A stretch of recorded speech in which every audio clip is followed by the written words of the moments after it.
মাম্মাম, ও মাম্মাম, উঠো, পাপা উঠে গেছে, তুমি উঠো নাই এখনো?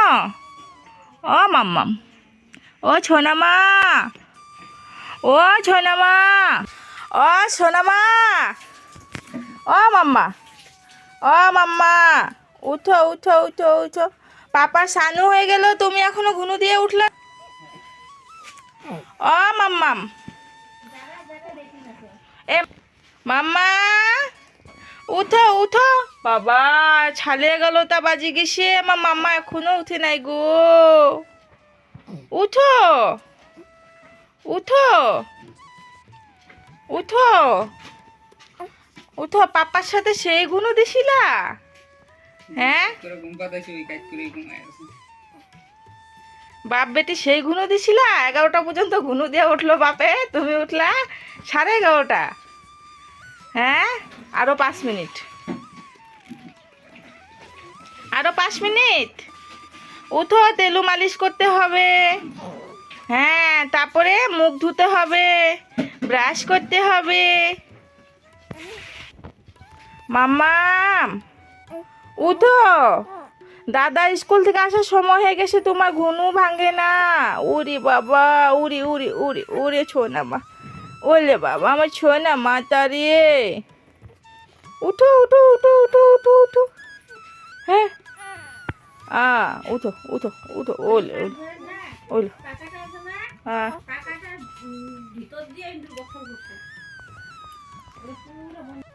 ধান খাচ্ছিল না সামনে। উঠো উঠো উঠো উঠো উঠো উঠো, চল তেলু দিয়ে উঠো। তো এতক্ষণ মাম্মাম ঘুমালো কুনালে পাপার সাথে, ও স্কুলে দিয়ে এসে ও তো ঘুমিয়েছে, রাতে ঘুম হয়নি ভালো করে, সেই জন্য। তো এখন উঠে স্নান করলো, আর একে এখন তেল ঠেল মালিশ করব। এখন বাজে ওই দেখো 10 মিনিট কম 12টা আমাদের ঘড়িতে। তো ওই যে উঠে গেছে ডাকতে ডাকতে, এবারে তেল ঠেল মালিশ করে দিয়ে ওর মুখ ঠুকগুলো মুছে পরিষ্কার করে দিই, তারপর ওকে খাইয়ে ঠাইয়ে দিই, পরে আর একটু ঘুমাবে।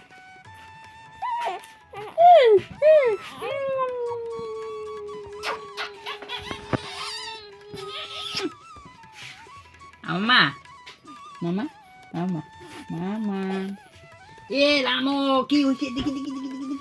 কোন দিক দিয়ে ভদ্র শুনি? তুমি আমাকে অভদ্র বানাইছো। না না,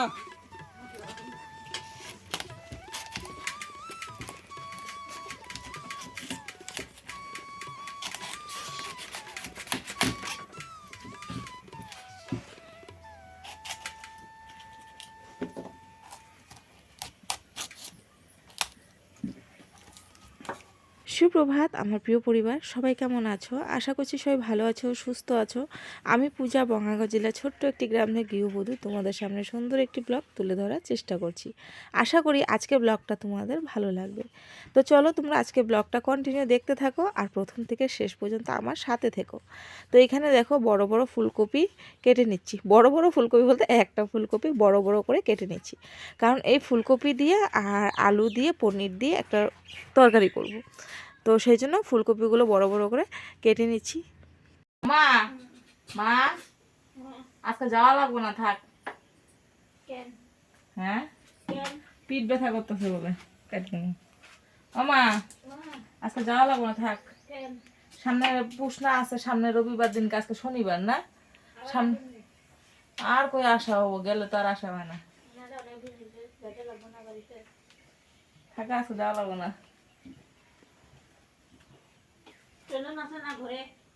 ওই আর কই থাকে, কালকে না কত রাত্রে আসলো। তাড়াতাড়ি কই, ওই পেশেন্ট থাকলে একটু দেরি হবো, নাহলে তো আসে।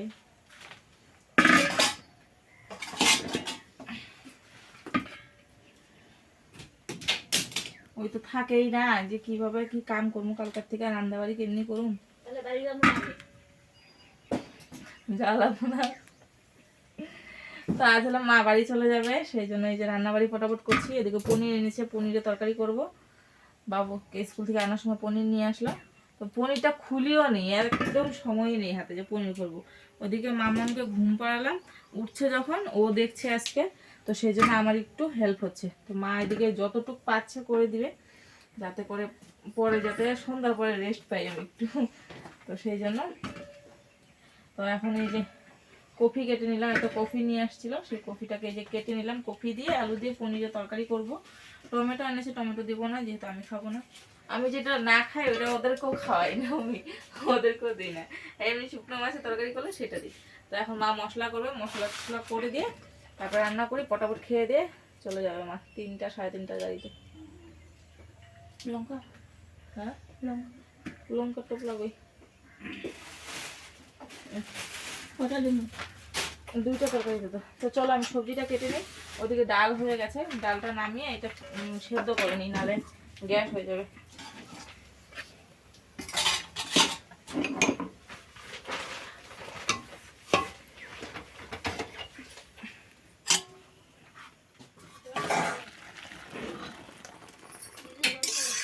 বন্ধ করে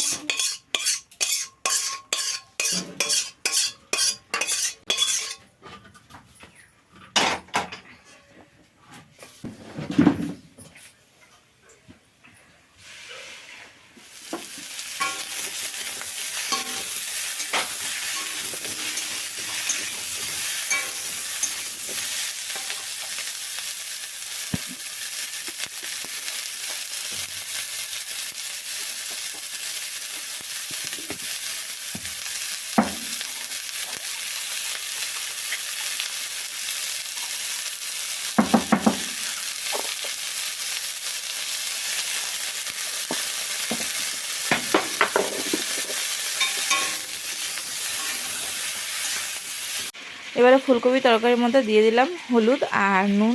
এবারে ভালো করে ভাজা ভাজা করে নিব। আগে সেদ্ধ করে একটু তেলের মধ্যে ভেজে নিয়েছিলাম, তারপরে এই যে নুন হলুদ দিয়ে আর একটু ভাজা ভাজা করে নেব। তারপরে মশলা দেবো, জিরা গুঁড়ো আর হলো লঙ্কার গুঁড়ো, মানে লঙ্কা বাটা জিরা বাটা, গুঁড়ো নয় জিরা বাটা লঙ্কা বাটা দেবো। এটা দিয়ে তারপরে কষাবো ভালো করে, কষানো হলে তারপরে ঝোল দেবো। তো এই যে দিয়ে দিলাম জিরা বাটা আর লঙ্কা বাটা। আর এটা হলে পরেই তারপরে হলো মাকে ভাত দিয়ে দিব, মা খেয়ে নেবে। আর সবাইকে একসাথে ভাত দিয়ে দিব, আমি পরে খাবো। ওদেরকে আগে ভাতটা দিয়ে নিই, পরে আমি খাবো। তো চলো এদিকে ভালো করে কষিয়ে নিচ্ছি যাতে করে জিরের গন্ধটা চলে যায়। আর তারপরে হবো এটাতে ঝোল দিয়ে নামিয়ে দেবো। ওদিকে সবাইকে খেতে দিয়ে দিয়েছি। আর হলো এবারে হলো আমি গ্যাসটাকে মুছে নিচ্ছি, যেহেতু রান্নাবান্না হয়ে গেছে কমপ্লিট। তো ভাবলাম যে গ্যাসটাকে মুছে পরিষ্কার করে নিই, তো সেই গ্যাসটাকে মুছে পরিষ্কার করে নিচ্ছি। মাই জল এনে দিল আমাকে, বললো তুই গ্যাসটাকে মুছে নে। তো সেই আমি গ্যাসটাকে এখন মুছে নেব। মার যেতে ইচ্ছে নেই একদমই, মানে কারণ আমাকে ছেড়ে মামামকে ছেড়ে যাওয়ার কোনো মতেই ইচ্ছে নেই। সব থেকে বেশি মার ইচ্ছে নেই বাবুকে আর মামামকে ছেড়ে যাওয়ার। তো কী করবে, যেতে তো হবেই, সেই জন্যই মানে যাবে। তো বলেছি আবার আসার জন্য, এখন গেলে কবে আসে সেটাও জানি না। তবুও দেখি কবে আসে, যত তাড়াতাড়ি পারবো আনার চেষ্টা করব। তো এদিকে মানে গেলে না আসা হয় না, কিন্তু যে কোথায়ও হোক বাড়িতে গেলে কিন্তু আর আসা হয় না ফট করে। সেই 3 মাস 4 মাস পর তারপরে গিয়ে আসা হয়, তার আগে কিন্তু আসা হয় না। তো সেই গেলে পরে তো আসাই হবে না। তো চলো এদিকে গ্যাস ট্যাস মোছা প্রায় কমপ্লিট। এবারে টেবিলটাকে মুছে নিব। আর যতটুকু মানে মা থাকতে থাকতে যতটুকু করার কাজ করে নিচ্ছি, প্রায় কাজ হয়েই গেছে। আর অল্প স্বল্প কাজ রয়েছে, সেগুলো একটু পরে করে নেব, মা যাওয়ার পর করে নেব। তো চলো এখন এই যে এই জায়গাটা ভালো করে মুছে নিলাম। ফ্যান পড়েছিল একটু, সকালবেলা মা ভাত করেছিল বাবুকে খাওয়ানোর জন্য, তখন একটু ফ্যান পড়েছিল। কারণ ফেনা ভাত করলে না একতালে থাকলে তাহলে কিন্তু ফেনা ভাত করলে মানে ফ্যান ফ্যান পড়ে না। ওই ভাত বসিয়ে দিয়ে যদি এদিকে ওদিকে অন্য কাজ করা যায় তাহলেই তো ব্যাস, ফ্যান ফ্যান পড়ে একদম পুরো গ্যাসের নিচে টিচে অবস্থা নষ্ট হয়ে যায় পুরো। আর এই যে রেডি। হ্যাঁ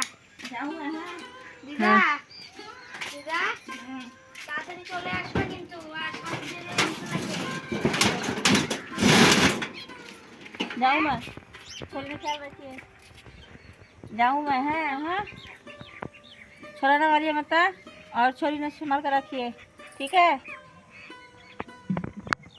और कोई प्रॉब्लम है बोल दीजिए। जाऊँ मैं, हाँ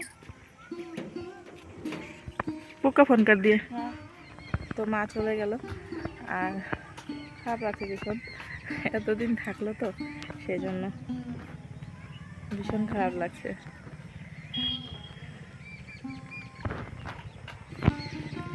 তো আমাদের কিন্তু মেয়ে মানুষ যে কোথায়ও মানে ভালো করে থাকবে যে সেই স্থানটা নেই। এই বলে এখানে, এই বলে এখানে, এই বলে এখানে। এই যে এখন দৌড়াতে হলো দাদুর বাড়িতে, তারপরে যাবে বাড়িতে। তো এখন হলো একা একা সমস্ত সামলাতে হবে, কিভাবে কি করবো। আমি তো শুধু এটাই ভাবছি কিভাবে কি করবো। তো এখন মামামকে সামলিয়ে বাবুকে নিয়ে কাজবাজ করা, সমস্ত কিছু সামলানো, কিভাবে কি করব সেটাই ভাবছি শুধু। তো এখন বাজে 2:30, গাড়ি পেয়ে যাবে, 3টার গাড়ি পেয়ে যাবে মা। 3টার সময় গেলে দাদুর বাড়ি এখানে পৌঁছাতে ধরো 4:30 5টা মতন বাজবে। 3টার গাড়ি তো খুবই স্পিডে যায়, তো ওটাতে 3:30 4টা বাজবে, এই 4:30 5টা বাজবে। তো চলো এখন আমি এই যে ঘর ঠরগুলো ঝাড় দিই, তারপরে খাওয়া দাওয়া করি। ওর খাওয়া হয়ে গেলে আর কুনালে পাপা এখন কষ্ট হবে একটু, কারণ আমার সাথে সাথে সেই সমস্ত কিছু সামলানো, সকালে ওঠা, সব কাজ বাজ করা, দুজনের একটু কষ্ট হবে। ভিডিওগুলো সেরকম করে করতে পারবো না, তবুও চেষ্টা করবো যতটুকু পারবো তোমাদের সাথে শেয়ার করার চেষ্টা করব। ইচ্ছেও করে না এখন আমার ভিডিও করতে, কিন্তু মনের জোর যে হবে, কিছু তো হবে, সেই ভেবে ভিডিওগুলো করি। তো ইচ্ছে কালকে রাত্রে ওকে বলছিলাম যে করবো না, আমার আর ইচ্ছে করে না ভিডিও করতে। মার্চ মাসে আমার 2 বছর হয়ে যাবে, কিছু মনিটাইজেশন না হলে তাহলে হলো আমি আর ভিডিও করব না, কারণ এবছরে যেটা ভিউজ হয়েছে সেটা ওয়াচ টাইমও কাটবে, আবার আগের বছরেরগুলো আবার কাটবে, সেই জন্য ভাবছি করব না। তো বলছে দেখো কি করো, হয় না এখন পারি না আমি, সেই জন্য এই কদিন মা ছিল দেখে করে নিয়েছি, এখন মনে হচ্ছে আস্তে আস্তে ছেড়ে দেবো, পারবো না। তো যাই হোক, তোমরা যেরকম দেখছো সেরকম দেখো, ভালোবাসা দিও, তাহলে হয়তো আমি পারবো ভিডিও করতে। যদি মনিটাইজ হয়ে যায় এই 3 মাসের মধ্যে তাহলে করব, আর যদি না হয় তাহলে আর করব না, ভিডিও বাদ দিয়ে দেবো। কেন ঘরের কাজের সাথে এত হ্যারাসমেন্ট করা যায় না। তো যাই হোক, চলো এখন গিয়ে সমস্ত কিছু গুছিয়ে টুছিয়ে ভাত টাত খেয়ে নিই। মামাম এখনও ঘুমিয়ে রয়েছে, উঠেনি, উঠলে ওর বাবা আছে ধরবে, আবার ও কাজে চলে যাবে বিকালবেলা। কালকে রোববার, কালকে বিকালে ঘরে থাকবে। তো কাল দুপুরবেলা রান্নাবান্না কী করে করব সেটাই শুধু ভাবছি, যে কাল দুপুরে রান্না কিভাবে হবে। মামামকে ঘুম পাড়াবো, কালকে বাবু থাকবে তো ঘরে, তো ওই বাবুকে বলবো ধরবে, ওইভাবে করে করব। তো চলো এখন যাই, ঘরে যাই। তো এদিকে মাম্মাম আর ওর পাপা দুজনে ঘুমোচ্ছিল, তো আমি মশারিটা এক সাইড করে টানিয়ে দিলাম যাতে ওদের মশা না কামড়ায়, কারণ যে পরিমাণে মশা ঘরে তোমরা জানোই। আর আজকে ধুনো টুনো দেওয়া হবে না, মা নেই সেই জন্য, তো সেই জন্য হলো মশারি টানিয়ে দিলাম, মশারির মধ্যে ওরা ঘুমোচ্ছে। তো চলো আজকে ব্লগটা এই পর্যন্তই থাক।